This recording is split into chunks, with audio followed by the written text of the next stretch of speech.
नमस्कार दोस्तों, मैं अमित कुमार सिंह एक बार फिर से स्वागत करता हूं अपने YouTube चैनल आरोही टैक्स सॉल्यूशंस पे। और आज हम जिस टॉपिक पे डिस्कस करेंगे वो टॉपिक है HR payroll and statutory compliances. और इस टॉपिक को मैंने दो पार्ट में डिवाइड कर दिया था, part A part B. In part A में HR payroll and part B में स्टैट्यूटरी कंप्लायंसेस। तो आज हम स्टैट्यूटरी कंप्लायंसेस पे डिस्कस करेंगे और मैं आप सबसे रिक्वेस्ट करना चाहता हूं कि इस वीडियो को देखने से पहले प्लीज एक बार मेरा पार्ट ए का वीडियो जरूर देख लेना, जिससे कि इसके रेफरेंस मालूम चल सके और आपको इजीली समझ में आ जाए। फिर भी ये थोड़ा अलग है, स्टैट्यूटरी कंप्लायंस अलग चीज है, तब भी आपको समझ में आ जाएगा अगर वो वीडियो नहीं देखते हो तब भी। बट मैं रिक्वेस्ट करूंगा कि उस वीडियो को जरूर देखना, इसको वीडियो देखने से पहले, ठीक है। और उसका लिंक मैं इस वीडियो के डिस्क्रिप्शन में शेयर कर दिया हूं, जहां से आप लोग को डायरेक्टली उस वीडियो तक पहुंच सकते हो। और friends, part B HR payroll and statutory compliances का पार्ट बी स्टैट्यूटरी कंप्लायंसेस पे डिस्कस करने से पहले मैं एक बार आप सबसे रिक्वेस्ट करना चाहता हूं कि प्लीज मेरे चैनल को सब्सक्राइब कर ले, जिन्होंने अभी तक मेरा चैनल सब्सक्राइब नहीं किया है। मेरा 100 का टारगेट कंप्लीट हो गया सब्सक्राइबर का, और जल्दी से जल्दी आप हमारी हेल्प कर दो कि 200 का टारगेट भी अचीव कर सकूं, जो मैं 15 दिन का समय रख रहा हूं अभी फिलहाल। और साथ में आप सब सब्सक्राइब करने के बाद बेल के बटन पे प्रेस जरूर कर लेना, जिससे कि मेरे सारे वीडियो की नोटिफिकेशन सबसे पहले आप तक पहुंच सके। और लास्ट में अगर ये वीडियो आपको अच्छा लगता है, आपको इससे कुछ नॉलेज गेन होती है, तो प्लीज मेरे चैनल को लाइक कर लेना।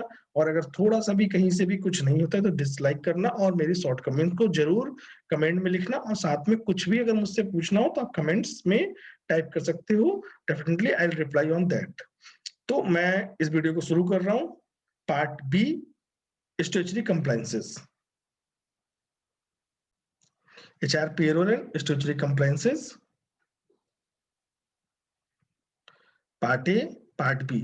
आज हम पार्ट ए पे डिस्कस नहीं करेंगे, पार्ट ए पे हम ऑलरेडी डिस्कस कर चुके हैं। तो हम पार्ट बी पे डिस्कस करेंगे, statutory compliances, differential and benefits, statutory law related to payroll.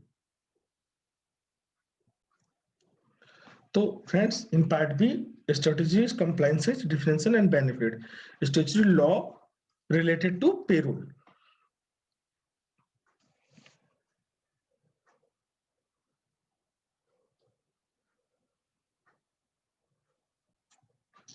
तो फ्रेंड्स, स्ट्रेटजी कंप्लायंसेस, तो स्टैट्यूटरी कंप्लायंसेस में डिस्कस करने से पहले सबसे पहले हम बताते हैं कि स्टैट्यूटरी कंप्लायंसेस होता क्या है। तो अगर हम देखें तो स्टैट्यूटरी कंप्लायंसेस में दो वर्ड आते हैं, एक स्टैट्यूटरी एक कंप्लायंसेस। तो अगर हम इसको ब्रेक करके बात करें तो जो स्टैट्यूटरी होता है, इसका मतलब जो होता है, अगर आप इसका मतलब जो होता है, जो स्टैट्यूटरी वर्ड है, इसका मतलब होता है कि रिलेटेड टू स्टेटस, यानी कि रूल एंड रेगुलेशन। रेगुलेशन होता है, रूल एंड रेगुलेशन। और ये जो रिलेटेड होता है वो स्टैट्यूटरी होता है। मतलब रूल और रेगुलेशन से जो रिलेटेड होता है उसको स्टैट्यूटरी कहते हैं। मींस यानी कि संविधान या गवर्नमेंट के द्वारा जो डिसाइडेड किया हुआ है, जो डेडलाइन डिसाइडेड किया है, उसको स्टैट्यूटरी कहते हैं। मतलब जो संविधान या गवर्नमेंट बोलता है कि इसको फॉलो करना है और इसको पालन करना है, उसको स्टैट्यूटरी कहते हैं, जो गवर्नमेंट की तरफ से डिसाइडेड किया हुआ रहता है। और कंप्लायंस का मींस एडहेरेंस। एडहेरेंस का मतलब होता है अनुपालन करना, या अनुपालन करना है, या एडहेरेंस का मतलब अनुपालन नहीं होता है। तो एडहेरेंस करना मतलब किसी चीज को एडहेरेंस करना, अनुपालन करना। मींस अगर हम दोनों को जोड़ दिया जाए, स्टैट्यूटरी कंप्लायंसेस, तो इसका मतलब ये हुआ कि जो संविधान के तहत रूल और रेगुलेशन जो गवर्नमेंट ने डिसाइड किया है, उसका जो हम पालन करते हैं, अनुपालन करते हैं, उसको हम स्टैट्यूटरी कंप्लायंसेस करते हैं। मींस अगर स्टैट्यूटरी मींस जो स्टैट्यूटरी का वर्ड है उसका मतलब होता है related to status, rule and regulation, जो गवर्नमेंट या संविधान के तहत डिसाइडेड है, उसको स्टैट्यूटरी कहते हैं। कंप्लायंस मींस एडहेरेंस, जो उस रूल और रेगुलेशन को एडहेरेंस करता है, अनुपालन करता है, उसको हम स्टैट्यूटरी कंप्लायंसेस कहते हैं। तो अगर हम यहाँ देखो, statutory compliance means adhering to rule and regulation. Means यही हुआ कि जो रूल और रेगुलेशन को एडहेर करता है उसको स्टैट्यूटरी कंप्लायंसेस कहते हैं। मींस फ्रेंड्स, यहाँ पे बहुत ही सिंपल सा, स्टैट्यूटरी को अलग करो, कंप्लायंस को अलग करो। Statutory means related to status, statutory का अगर डिफरेंस करना है तो रिलेटेड टू स्टेटस, जो गवर्नमेंट संविधान के तहत जो डिसाइडेड करता है, उसे स्टैट्यूटरी कहते हैं और उस डिसाइडेड किया रूल और रेगुलेशन को जो डिसाइडेड होता है, उसको जो हम पालन या अनुपालन करते हैं, उसको हम कंप्लायंस कहते हैं। Means statutory compliance means adhering to rule and regulation. Okay, then statutory compliance in HR refer to the legal framework to dealing with its employees. अगर स्टैट्यूटरी कंप्लायंसेस की जो एचआर रेफर करता है या पेरोल में जो रेफर होता है, वो जो ऐसा ऐसा फ्रेमवर्क एक फ्रेमवर्क होता है जो एम्प्लॉय के साथ डील करता है। मीन्स एम्प्लॉय के रिलेटेड जो स्टैट्यूटरी जो गवर्नमेंट ने डिसाइड किया है रूल रेगुलेशन, उसको जो उसका हम अनुपालन करते हैं, उसको स्टैट्यूटरी कंप्लायंस एचआर के लिए रेफर करता है। तो फ्रेंड्स यहाँ स्टैट्यूटरी कंप्लायंसेस का मतलब statutory means related to status, status होता है जो रूल एंड रेगुलेशन में होता है, कंप्लायंस मींस एडहेरेंस। तो स्टैट्यूटरी कंप्लायंस में जो रूल और रेगुलेशन को जो पालन करते हैं गवर्नमेंट की तरफ से जो डिसाइडेड है उसको स्टैट्यूटरी कंप्लायंसेस करते हैं। और अगर हम स्टैट्यूटरी कंप्लायंसेस को एचआर के तुरंत रिलेटेड करते हैं, एचआर के रेफर करते हैं, तो उसमें जो एम्प्लॉय के लिए जो गवर्नमेंट ने या संविधान के तहत जो रूल रेगुलेशन डिसाइड किए उसको एज एचआर रिप्रेजेंटेटिव या पेरोल रिप्रेजेंटेटिव हम उसको जो अनुपालन करते हैं वो एचआर में रेफर करता है। Then advantage for employ. अब हम जो नेक्स्ट बात करेंगे, हमने स्टैट्यूटरी कंप्लायंसेस की बात कर लिया, अब एडवांटेज क्या है जो एम्प्लॉय के लिए होता है। तो जो इसमें जैसे सबसे पहले अगर हम वन पॉइंट देखा जाए, ensure fair treatment of employ, ensure they are paid fairly for the work they have done and their company compliance with the minimum wages, prevents employee from working from long hours या inhuman condition। तो ये जो advantage होता है employ के लिए होता है, 3 या 4 टाइप्स एम्प्लॉय के लिए एडवांटेज है अगर स्टैट्यूटरी कंप्लायंसेस को एडहेयर किया जा रहा है और फॉलो किया जा रहा है। तो जो एम्प्लॉय के साथ फेयर ट्रीटमेंट होता है, ensure they are paid fairly to the work they have done and their company compliance with the minimum wages। Means इस चीज की भी पूरी मतलब इंश्योरिटी होती है, अगर हम कंप्लायंस करते हैं तो जो इसके लिए वो काम कर रहे हैं उसका उनको पेमेंट पूरा मिलता है मिनिमम वेजेस को देखते हुए, कंप्लाइन और कंपनी मिनिमम देखते हुए, और कंपनी के लिए भी कंपाइल रहता है मिनिमम वेजेस की सैलरी देने के लिए। Then prevent employ from working for long hours या इन ह्यूमन कंडीशन।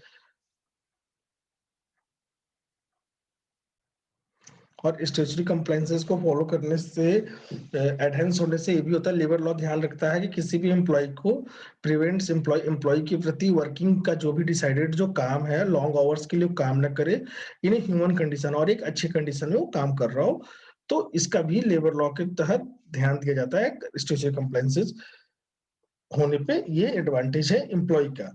और सेम अगर एम्प्लॉय को एडवांटेज है स्टैट्यूटरी कंप्लायंस फॉलो करने में, एडहेरेंस करने में, तो सेम ऑर्गेनाइजेशन को भी बेनिफिट्स होता है। फर्स्ट, अवॉइड पेनल्टी या fine because of their timely payments. मतलब किसी भी कंपनी को अगर टाइमली पेमेंट नहीं कर रहे हो तो उनको पेनाल्टी और फाइन देना पड़ता है, तो उससे वो बचते हैं अगर वो स्टैट्यूटरी कंप्लायंसेस को एडहेरेंस कर रहे हैं, एडहेरिंग कर रहे हैं। तो protect the organization from unresponsible wages or benefit demands from the trade unions। और इस चीज को भी जो ट्रेड यूनियन की तरफ से अनरिस्पॉन्सिबल वेज और बेनिफिट्स पे डिमांड आता है, अगर आप मिनिमम वेजेस फॉलो कर रहे हो स्टैट्यूटरी कंप्लायंसेस, तो इसके लिए भी प्रोटेक्ट नहीं होता है, और इससे आप बच सकते हो कि जो ट्रेड यूनियन की तरफ से कोई भी अचानक अनरिस्पॉन्सिबल डिमांड आ जाए, बेनिफिट्स की मांग करते हैं और उस पर जो हड़ताल करते हैं, स्ट्राइक पे जाते हैं, उससे आप बच सकती है company. Then prevent legal troubles as the company is fully compliant. और लीगल तरीके से वो बच सकती है, लीगल ट्रैवल से वो बच जाएगी, क्योंकि कंपनी जो फुली कंप्लाइंट होती है अगर स्टैट्यूटरी कंप्लायंसेस को अगर फॉलो कर रही है कंपनी, तो with compliance is a place there is a lower risk of adverse incident. अगर कंप्लायंस के साथ है तो कम से कम रिस्क होता है जहां पे इंसिडेंट का एडवांस होता है। मींस आप एडवांटेज ऑफ द ऑर्गेनाइजेशन भी है, पेनाल्टी से बचती है, फाइन देने से बचती है, अगर वो टाइम पे सैलरी पे करती है तो डिसाइडेड सैलरी टाइम पे करती है, तो protect the organisation from the unresponsible wages of benefit. Unresponsible जो वेजेस ऑफ बेनिफिट का डिमांड जो होता है ट्रेड यूनियन से, उससे बचती है। Prevent legal troubles, legal troubles legally तरीके से कुछ भी अगर ट्रबल्स होता है तो अगर फुली कंप्लाइंट है तो वहां बचती है, अगर कंप्लाइंट नहीं करोगे तो आपको लीगल तरीके से कभी लेबर कोर्ट, कभी कहीं पर नोटिस आएगा, ये चीजें आएंगी, बहुत चीजें आती हैं अगर आप नहीं कंप्लीट करते हो तो। तो उससे भी बचती है company. With compile replace compliance के साथ जो अगर अपने आप को रखती है तो there is lower risk. Lower risk होता है एडवांस इंसिडेंट, किसी तरीके की कोई घटना होने में। ओके फ्रेंड्स, तो देन हम आगे चलते हैं। Statutory law related to payroll. हमने अभी जो बात किया है, एक बार हम फिर से आते हैं। सबसे पहले बात किया था स्टैट्यूटरी कंप्लायंसेस। स्टैट्यूटरी कंप्लायंसेस क्या है? In statutory means related to status, मतलब स्टैट्यूटरी वर्ड का मतलब जो होता है स्टेटस में। रूल एंड रेगुलेशन मींस जो गवर्नमेंट की तरफ से संविधान के तहत रखते हुए जो रूल और रेगुलेशन डिसाइड किया जाता है उसको स्टैट्यूटरी कहते हैं। कंप्लायंस मींस एडहेरेंस, जो एडहेरेंस मतलब अनुपालन। कंप्लाई एडहेरेंस मींस अनुपालन, मतलब जो भी गवर्नमेंट डिसाइड करता है स्टैट्यूटरी रूल और रेगुलेशन, उसको जो पालन करता है उसको कहते हैं statutory compliances. Statutory compliances HR में क्या रेफर होता है? ऐसे स्टैट्यूटरी कंप्लायंसेस जो एम्प्लॉय से रिलेटेड होता है, डीलिंग करती है एचआर। एक फ्रेमवर्क जहां पे एचआर टीम वर्क करती है, उसको जो एचआर से रिलेटेड होता है statutory compliance. Advantage of employ, employ के एडवांटेज है ensure fair treatment of employ, ensure they are paid fairly for the work they have done and their company compliance with the minimum wages, prevent employee from working for long hours या in human condition। Same advantage of organisation का company के भी benefit होते हैं।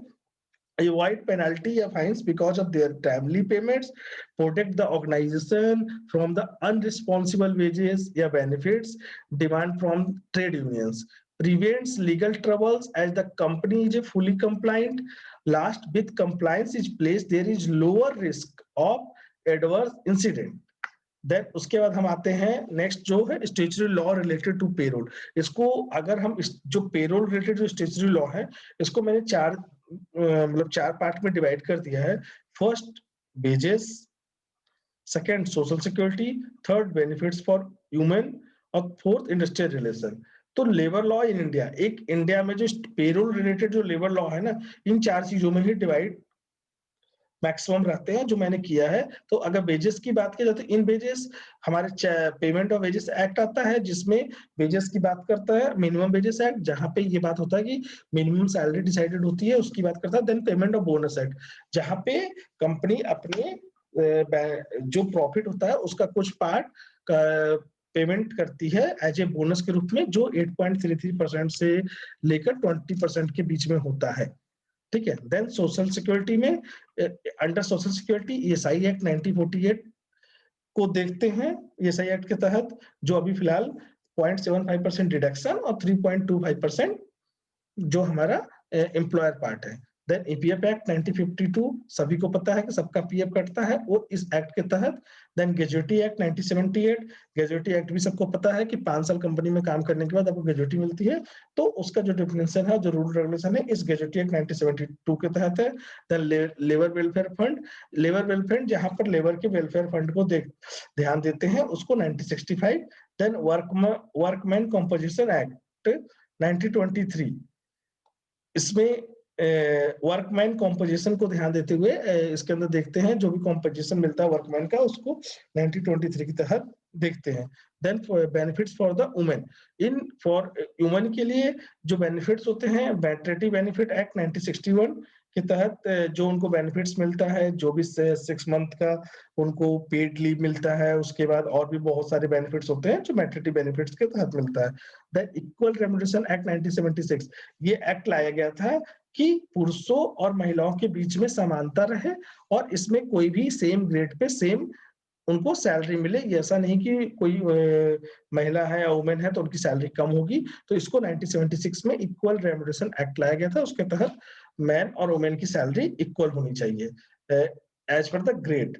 Industrial relation, चौथा part हमारा है industrial relation. In industrial relation factory act 1948 आता है, industrial dispute act 1947, then trade union act 1926, then industrial employment act 1946।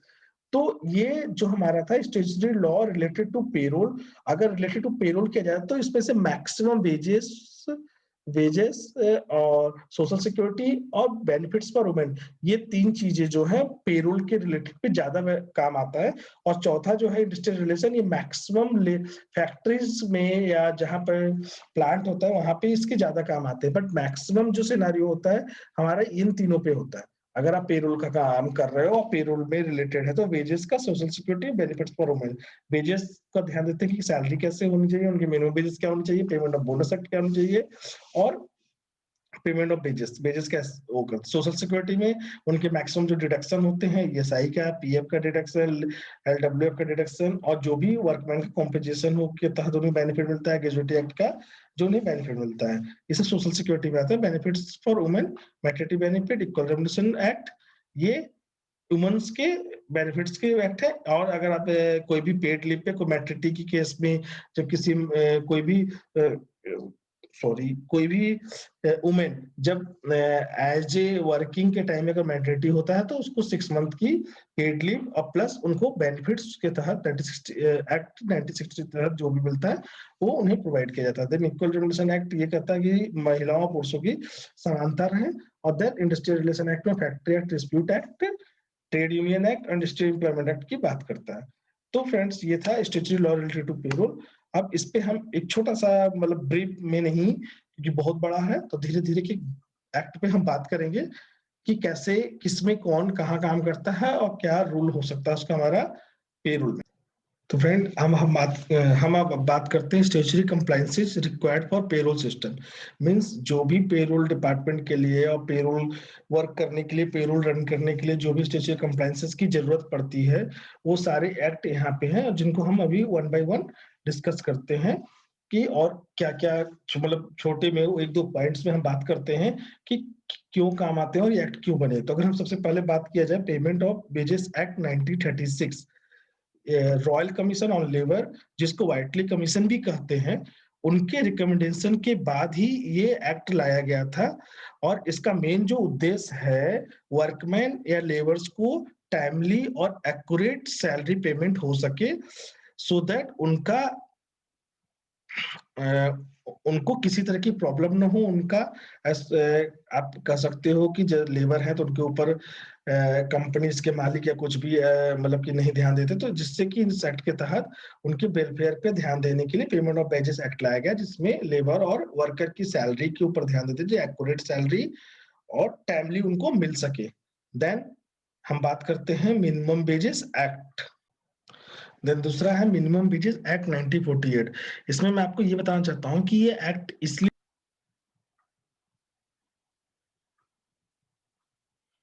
जो मिनिमम वेजेस एक्ट 1948 लाया गया, ये डिसाइडेड किया जाता है कि एक किसी भी कैटेगरीज का एम्प्लॉय हो उसको मिनिमम वेजेस इतना देना ही होगा और ये हर एक स्टेट के स्टेट अनुसार डिफरेंस होता है और इसके लिए पैनल बैठती है कि इतना मिनिमम वेजेस देना और हर हाफ ईयरली और ईयरली में मिनिमम वेजेस हर एक स्टेट के रिवाइज होते हैं।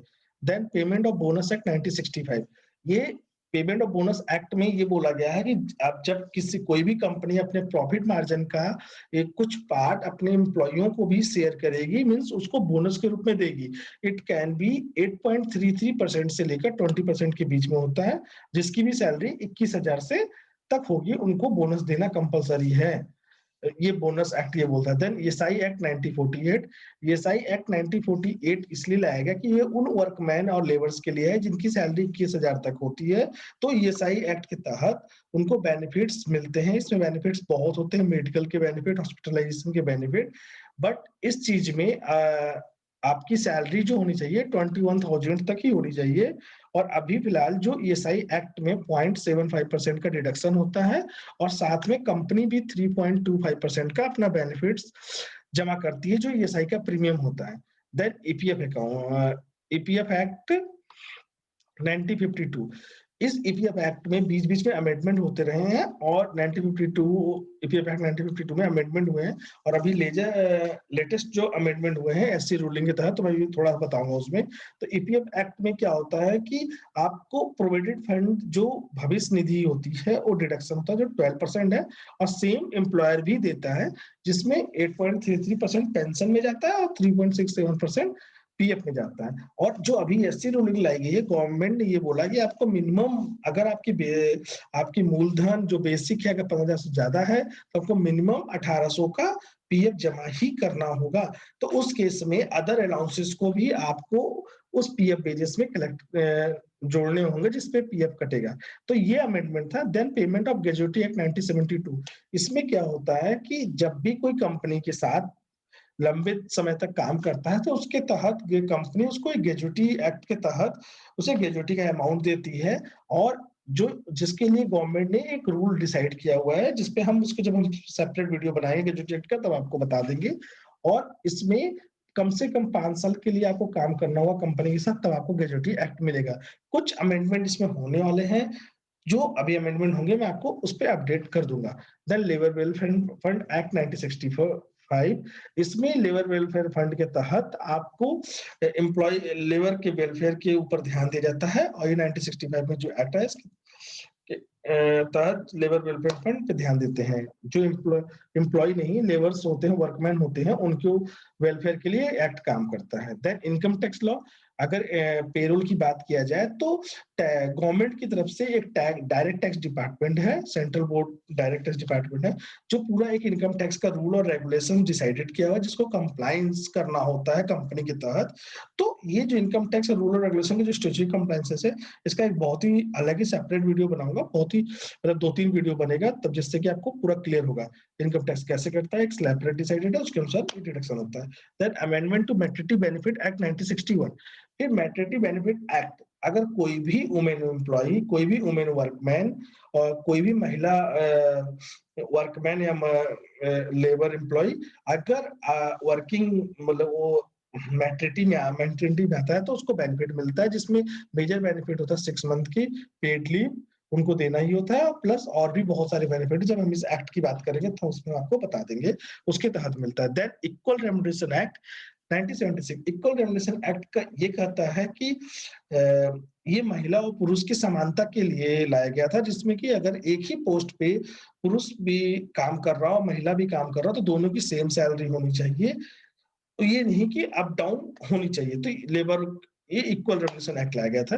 और फ्रेंड्स, ये जो सारे एक्ट हैं इसको कंपनियां फॉलो इसलिए कराती हैं कि उनका पता है कि अगर इस एक्ट को कंपाइल नहीं किया तो उनको पेनाल्टी भरने पड़ेंगे, नोटिस आएंगे गवर्नमेंट की तरफ से, फिर कंपाइल नहीं होगा, उन्हें डिफॉल्टर में नाम आ जाएगी कंपनी का। तो इसलिए मैक्सिमम मैक्सिमम क्या सभी ऑर्गेनाइजेशन इन एक्ट्स को फॉलो करती है, जिसके लिए वो स्पेशलिस्ट एम्प्लॉय भी रखते हैं, स्पेशलिस्ट हायर करते हैं, स्पेशलिस्ट के आप कह सकते हो स्पेशलिस्ट वेंडर से टच होता है, जिससे कि वो ये पूरा कंपाइल कर सके। तो फ्रेंड्स, ये था statutory compliance required for payroll system.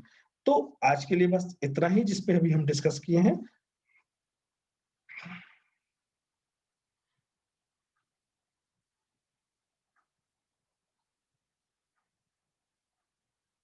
तो फ्रेंड्स, ये था हमारा स्टैट्यूटरी कंप्लायंसेस जिसपे हमने अभी डिस्कस किया, जो पार्ट बी का था।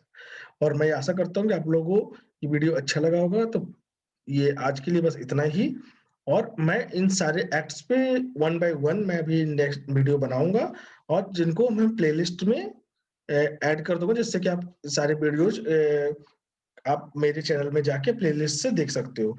तो फ्रेंड्स, आज के लिए बस इतना ही, और जाते-जाते मैं आप सबसे एक बार फिर से रिक्वेस्ट करना चाहता हूँ, जो भी मेरा वीडियो पहली बार देख रहा है, प्लीज़ मेरे चैनल को सब्सक्राइब कर लें, साथ-साथ में घंटी के बटन को दबा लें, जिससे कि सबसे पहले उनको मेरा वीडियो मिल सके। और अगर ये वीडियो अच्छा लगा हो, तो प्लीज़ लाइक कर लीजिए और अपने फ्रेंड सर्कल में ज़रूर शेयर कर लीजिएगा। तो फ्रेंड्स, बाय, बाय, जय हिंद।